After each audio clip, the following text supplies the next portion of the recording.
What's going on, Anchor? Hey, we're continuing in our Against the Grain teaching series. This is the third week, and each week we're looking at what it looks like to follow Jesus. Not a current trend, not a political movement, but to have our primary allegiance to be to Jesus. We believe that when you do that, you live against the grain of culture.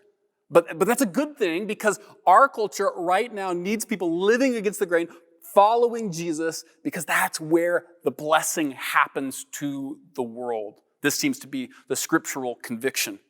Today we're going to be looking at desire and what it looks like to be people of desire that are also following Jesus.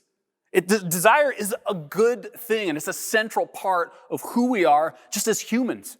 For example, it's desire that motivates the immigrant father to wake up early in the morning to work 12-hour days after 12-hour days so that he can provide for his family. Desire does that. It's desire that motivates the engaged couple to not wait until after COVID to have the wedding, but to have a smaller ceremony so that they can be on the other side of their engagement. It's desire that motivates us, many of us right now, to open the voting pamphlet and to look for someone that might reflect our convictions and reflect somebody that we believe can govern with responsibility and thoughtfulness. Desire does that. It's desire that causes the young adult to apply for their dream job. It's desire that causes us to save up for our dream car. Desire does all of that. And while you could say that, like other things are involved in that, like duty and responsibility and discipline, and really at the core, it's desire. Think about it.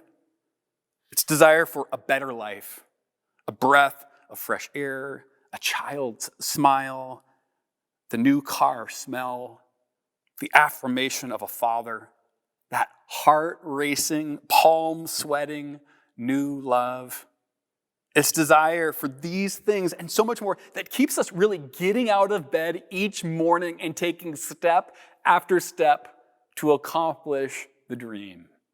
Desire does that. I love how Antoine Saint-Exupéry, the author of The Little Prince, speaks to desire. He says, if you want to build a ship, don't drum up people to collect wood and don't assign them tasks and work, but rather to teach them to long for the endless immensity of the sea. Awake desire in someone if you want to motivate them, is what he's saying. It's interesting, for years, especially in the Western world, we have thought of ourselves not necessarily as desiring beings, but as thinking, rational beings. This is where we get Descartes' maxim, I think, therefore I am. But Scripture, along with contemporary psychology, is saying otherwise. It's saying that rather than just thinking beings, we are actually desiring beings. In fact, the biblical vision of heart, the word biblical understanding of the word heart, is not something reserved for February 14th and a couple days on either side, but rather the biblical understanding of heart is the central part of who we are. It's where we make decisions.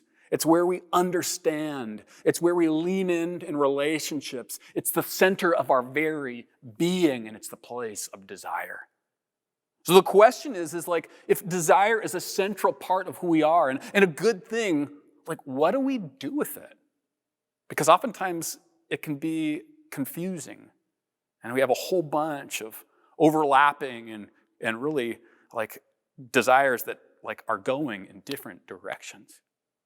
Well, culturally right now, I think that we could probably all agree that we valorize desire. By valorize, I just simply mean that we esteem it to a level where desire is a good in and of itself. We think whatever you desire, it's fine, go for it. We use words like you do you, or follow your bliss, or to quote the ethicist Sheryl Crow, if it makes you happy, it really can't be that bad. But the problem is, oftentimes, what makes us happy sometimes is bad. It can lead us towards addiction. It can fracture relationships. It can be destructive for ourselves. It can lead us into financial problems. So we can't just valorize desire, seeing it as a good in and of itself. In fact, civilizations throughout history have seen the restraint of desire as a necessity to help the country or the civilization maintain health, both in general and in smaller expressions, like just in the family. The restraint of desire is necessary. So the question is what do we do as followers of Jesus who are seeking to live against the grain, who are people that have desires, which is are good things, it's a part of who we are as humans. What do we do as followers of Jesus seeking to live against the grain? Well, too often, followers of Jesus have also not gotten it right. Oftentimes, we haven't maybe valorized desire, but we've spiritualized desire. Now, this has happened to anyone that is a follower of Jesus that have found themselves head over heels in love. It happens. I remember early on in Candace and I's dating relationship, she was studying the Bible at a Bible school in South Africa. I was studying philosophy at Central Washington University, and we were, at least I was head over heels in love. We had been friends for a long period of time and lived in the same city for a long period of time, but Candace had moved to study. And we were writing letters to each other. We were using calling cards. Remember those? 1-800, . We were sending emails and back and forth. And I had some money set aside. And I made it seem wise to fly across the world to visit my girlfriend. Now, you need to know, we had started dating when she had already been in South Africa. So when I got off the plane and hugged her for the first time, it was the first time we were actually, quote unquote, Facebook official, before Facebook even existed though. And what happened before I got on the plane was that as the date approached and got closer and closer, it just was weird. It was every movie I watched, there was a couple that got married. And, turn on the radio, there's a song about marriage. And it seemed like clearly God was telling me that I should propose to this woman that I was head over heels in love with. What was happening? I was spiritualizing my desire. So there on the beach in South Africa, holding hands for the first time as the surf came in and over our toes and the sun set, and it just seemed like the right time, and I brought the ring out, I looked in her eyes, and I said, "Candace, will you marry me?" To which she said, "No, not yet. We haven't even really talked about it." It made sense that it wasn't God calling me to do that. It was just my desire. And I had spiritualized it. This happens in a variety of ways. One of the main ways that we see this demonstrated right now is this movement called the prosperity gospel. If you're not familiar with the prosperity gospel, here's what it is. It is the spiritualizing of American consumerism dressed up in biblical language. And the basic premise is if the amount that I financially give to my church or whatever ministry, that the teaching is that God will repay you in kind, sometimes double, triple the amount. And so what happens is people with means end up getting more means because sometimes the funds are directed towards them, and people without means are caught in this theological trap, thinking that they can get ahead if they give faithfully more than they really even have. And it becomes really disillusioning. This is just the spiritualizing of our desire. And unfortunately, because America's really good at exporting things, it's one of the main movements in many places around the world where Christianity is bubbling up. But it really is just the spiritualizing of our desire. Here's the thing, is we need to not just spiritualize our desire, we need to sanctify our desire. As Psalm 34:7 says, "Delight yourself in the Lord, and he will give you the desires of your heart."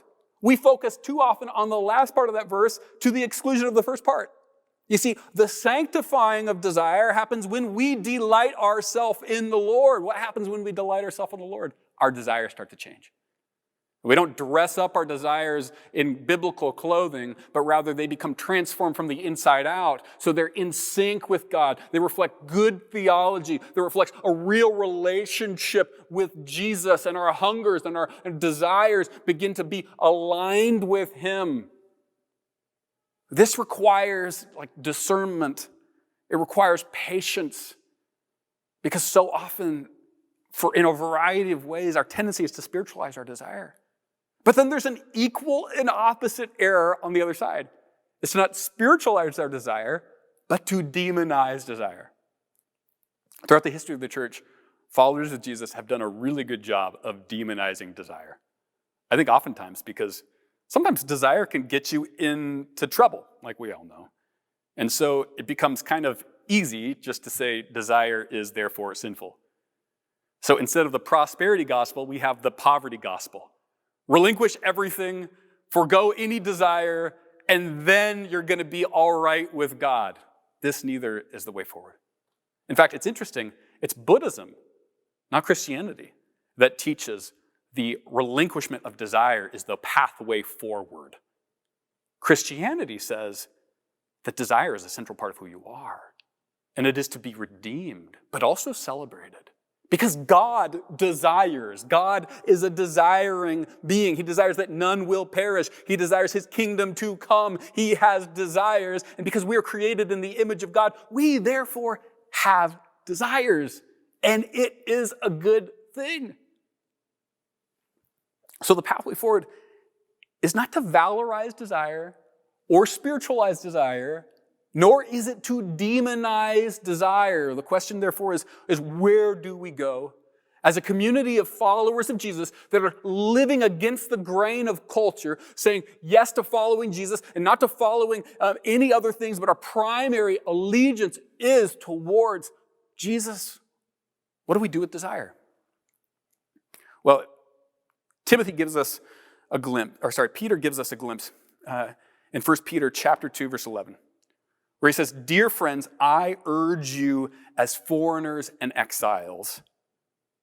He's saying, as foreigners and exiles, this is your identity. Don't get too comfortable in this world because your primary allegiance is elsewhere. You're a citizen of heaven, as we talked about last week. So as foreigners and exiles, live in this way, out of your identity. What does he say? To abstain from sinful desires, which wage war against your soul. Now, if you took a quick look at that, you might think, oh, is he demonizing desire? He's sinful desires? A closer look says no. What he's saying is something actually incredibly profound. You see, the Greek for sinful desires is actually one word, and it is this. It's epithemia. Another translation of epithemia could be over-desire. So the problem is not desiring the wrong thing, and neither it is desire in general, but it is over-desiring something. Here's an example of this. When Candace and I were newly married, living in a different state, not having a lot of close friends around us, I was working at night, she was gone during the day. Some of you may have heard this story. In that context, I started training for a marathon. I dedicated all of my time and energy towards it. I read all the running blogs. So to the point where when Candace and I were together, my attention was not towards Candace, even though our time was so limited with each other. My attention was directed towards stretching, getting more miles in, reading more about diet and how I could make the best mark in the marathon. Looking back on that time, and realizing how that orientation, that direction of my desire, caused challenges in my marriage. Looking back, I see something. Is that without many friends, without a community around me, without a lot of areas where I felt like I was really winning, I desired achievement. I desired to feel like I was accomplishing something of significance. I wanted to feel that, just a small bit. And so I poured my energy towards a thing that I felt would give me a sense of accomplishment and achievement. What was I doing? I was over-desiring achievement. You see, when you over-desire something, it ends up starting to erode and eventually ruin your life. Over-desiring friendship leads you to become clingy and needy. Over-desiring products makes you consumeristic and shallow. Over-desiring safety makes you overly protective and fearful. Over-desiring excellence leads you to self-hatred and become bitter at others. You see, the problem is not desire. That's a fundamental part of who we are.